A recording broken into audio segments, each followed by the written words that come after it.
This video is intended to promote a slideshow called the Maryland 400 about a brave unit of the Maryland militia in the first hour of the first battle of the Revolutionary War. 400 Marylanders knowingly went to their death to protect George Washington and his ragtag army, and Maryland became known as the Old Line State. The Delaware militia fought alongside of Maryland, and both suffered such great losses they formed one combat unit.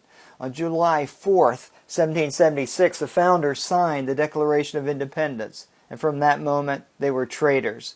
The British attitude was, who do they think they are, ungrateful for our taxes?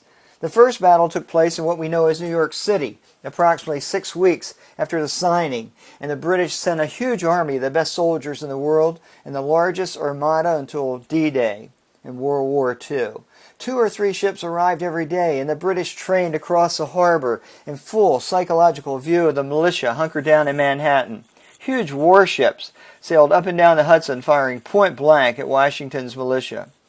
Washington put more than half of his army, including his best troops, the Maryland and Delaware militia, across the East River in Brooklyn, where sharpshooters could fire onto passing ships.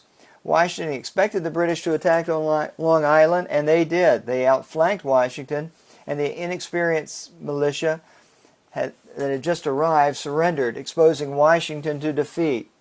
And the Maryland 400 took a forward position to attack the British cannon, firing upon fleeing militia. Despite 50-to-1 odds, they attacked 6 times, buying Washington the most important hour in the history of freedom. All but 9 survived, and the Statue of Liberty looks upon the field where they died. The story is often overlooked because of divine intervention that day when the British had Washington and his surviving militia trapped. We highlight some of the major soldiers from Maryland and Delaware, and including one who actually was involved in taking George Washington across the river at Trenton.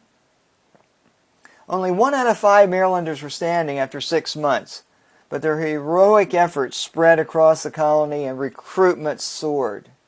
Maryland and Delaware continued to be important throughout the war, where they took huge losses at Camden in South Carolina and Cowpens. But they forced the British to regroup at Yorktown, and you know that story. Please contact us at john.gault54@gmail.com should you like more information about this slide presentation. Thank you very much.